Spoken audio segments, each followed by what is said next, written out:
সুনামগঞ্জ ও নেত্রকোনার হাওরগুলোতে পুরো দমে চলছে ধান কাটা ও মাড়াই। সকাল থেকে সন্ধ্যা পর্যন্ত হাওরগুলো থেকে ধান সংগ্রহ করছেন কৃষকরা।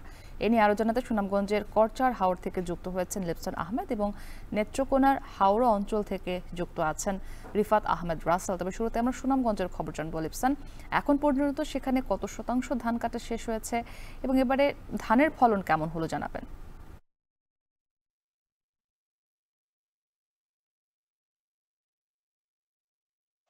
মুক্তি শুরুতেই যদি বলি হাওড়ের জেলা সুনামগঞ্জ, এই জেলায় এই বছর 137টি হাওড়েই কিন্তু বোরো ধানের ফলন ভালো হয়েছে। বিশেষ করে যদি বলি আমরা দেখেছি যে গত 8 থেকে 10 দিন আগে কিন্তু এই জেলার যে কৃষকরা রয়েছেন, অর্থাৎ 10 লাখ কৃষক কিন্তু 137টি হাওরে ধান কর্তন শুরু করেছেন। বিশেষ করে পুরো হাওর অঞ্চলে কিন্তু ইতিমধ্যে ধান কর্তন, পাশাপাশি মাড়াই, সেই সাথে গড়ে তুলতেই কিন্তু আসলে কৃষক, কৃষানি, শিশুরা কিংবা কিশোররা তারা কিন্তু আসলে ব্যস্ত সময় পার করছেন। বিশেষ করে যদি বলি আমরা যে এই বছর এই জেলায় 2,23,000 হেক্টর জমিতে কিন্তু বোরো ধানের চাষাবাদ হয়েছে, যেখান থেকে প্রায় 2,23,000 প্রায় 800 হেক্টর ধান কিন্তু আসলে উৎপাদন হবে, যেখান থেকে প্রায় 9 লাখের উপরে চাল উৎপাদন হওয়ার কথা রয়েছে, যার বাজার মূল্য 4,500 কোটি টাকার উপরে। তবে একটি বিষয় জানিয়ে রাখি, ইতিমধ্যে কিন্তু এই জেলায় অর্থাৎ বৈশাখ শুরু থেকেই কিন্তু এই জেলায় বৃষ্টিপাত কিংবা ঝড় শুরু হয়েছে, যার ফলে কিন্তু এই অঞ্চলের কৃষকরা কিন্তু কিছুটা আনন্দের মধ্যেও কিন্তু আসলে কিছুটা আতঙ্কে রয়েছেন। বিশেষ করে কিন্তু আমরা আবহাওয়া অধিদপ্তর বলে যেটি জানিয়েছে, আজকে থেকে কিন্তু সুনামগঞ্জে টানা 1 সপ্তাহ কিন্তু আসলে বৃষ্টিপাত অব্যাহত থাকবে। পাশাপাশি আমরা দেখেছি সকাল থেকেই কিন্তু আসলে সুনামগঞ্জের যে আকাশ সেটা কিন্তু মেঘাচ্ছন্ন রয়েছে। পাশাপাশি ইতিমধ্যেই কিন্তু আসলে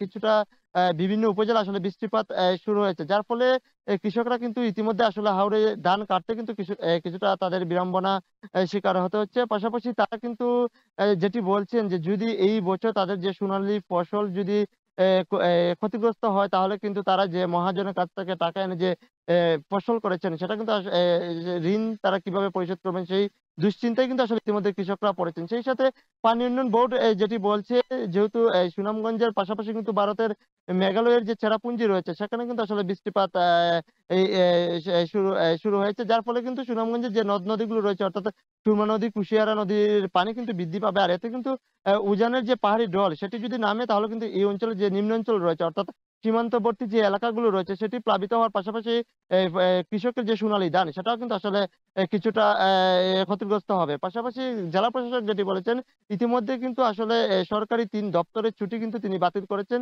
সেই সাথে হাওরের শত কোটি টাকা ব্যয়ে যে বাঁধ নির্মাণ করা হয়েছে, সেই বাঁধের পিএইচির সভাপতি, সেক্রেটারি, সাধারণ সম্পাদককে কিন্তু ইতিমধ্যে বাঁধ তদারকির জন্য নির্দেশনা দেওয়া হয়েছে। সেই সাথে কৃষি বিভাগ যেটি বলছে, ইতিমধ্যে প্রায় 20,000 হেক্টর ধান কর্তন হয়েছে, যা কিন্তু আসলে খুবই স্বল্প বলা যায়। পাশাপাশি তারাও কিন্তু মাঠ পর্যায়ে কৃষকদেরকে যেটি বলছেন যে ৮০ ভাগ ধান পেকে গেলেই কিন্তু তারা কৃষকদেরকে কাটার পরামর্শ দিচ্ছেন। সেই সাথে প্রায় 250 হারভেস্টার মেশিন দিয়ে কিন্তু বিভিন্ন হাওরে কিন্তু আসলে ধান কর্তন করা হচ্ছে। তো সব মিলিয়ে বলা যায় কৃষকদের আনন্দের মধ্যেও কিন্তু একটি অস্বস্তিকর বিষয় হচ্ছে যে যেহেতু বৃষ্টিপাত শুরু হয়েছে, যার ফলে কিন্তু কৃষকরা আতঙ্ক নিয়েই কিন্তু আসলে ধান কর্তন করছেন। মুক্তি।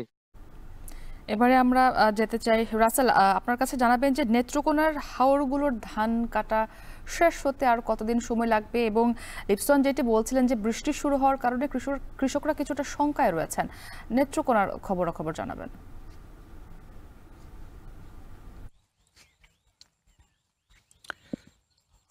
মুক্তি, আপনি যেমনটা বলছিলেন, আসলে নেত্রকোনা একটি ধান উৎপাদন জেলা। এখানে প্রতি বছরই কিন্তু অন্তত 5,500 থেকে 6,000 কোটি টাকা কিন্তু ধান উৎপাদন হয়। এর মধ্যে বোরো মৌসুমে সবচেয়ে বেশি ধানের উৎপাদন হয়। এখন বোরো মৌসুমে ধান কাটার মৌসুম চলছে। বিশেষ করে হাওর বিস্তৃত যে 6টি উপজেলা রয়েছে, বিশেষ করে মদন মোহনগঞ্জ, খালিয়াজুড়ি, আটপাড়া সহ অন্যান্য এলাকাগুলোতে এখন পুরোদমে কিন্তু ধান কাটা শুরু হয়েছে। বিশেষ করে আগাম যে ধানগুলো রয়েছে, যেগুলো কৃষকরা আগেভাগেই জমিগুলোতে রোপণ করেন, B28 থেকে শুরু করে B88, এই জাতের ধানগুলোই কিন্তু এখন জমি থেকে ঘরে তুলতে ব্যস্ততা কিন্তু কৃষকদের বেড়েছে।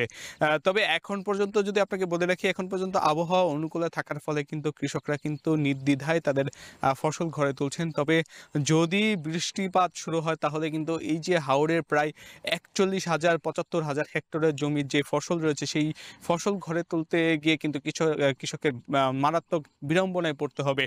আমরা কৃষি বিভাগের সাথে কথা বলেছিলাম, তারা যেমনটা জানিয়েছেন যে এখন পর্যন্ত নেত্রকোনায় প্রায় ৩১% অর্থাৎ ১৩,০০০ হেক্টর জমির ফসল, যেই ফসলগুলো হাওর অঞ্চলে রয়েছে সেই ফসলগুলো এখন পর্যন্ত কিন্তু কাটা শুরু হয়ে শেষ হয়েছে এবং হাওর অঞ্চলে ইতিমধ্যে প্রায় ৫ থেকে ৬,০০০ শ্রমিক এবং প্রায় ৪০০-র বেশি কিন্তু হারভেস্টার মেশিন কিন্তু কাজ করছেন।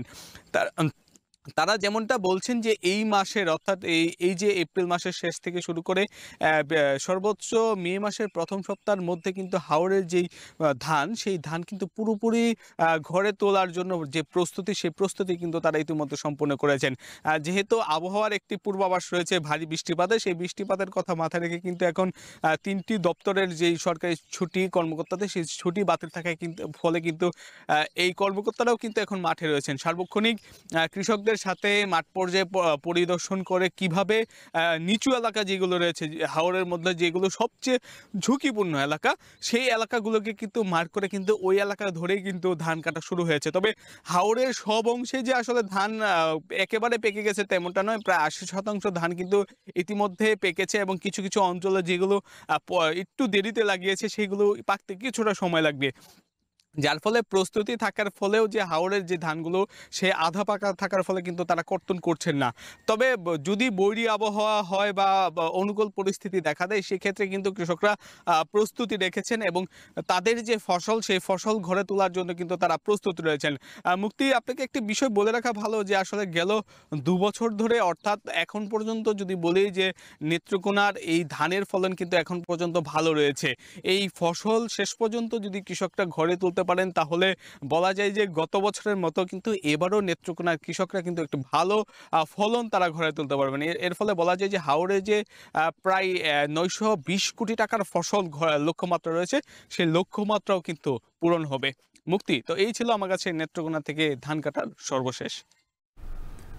সুনামগঞ্জ ও নেত্রকোনার ধান কাটা ও মাড়াইয়ের খবর জানাচ্ছিলেন আমাদের সহকর্মীরা।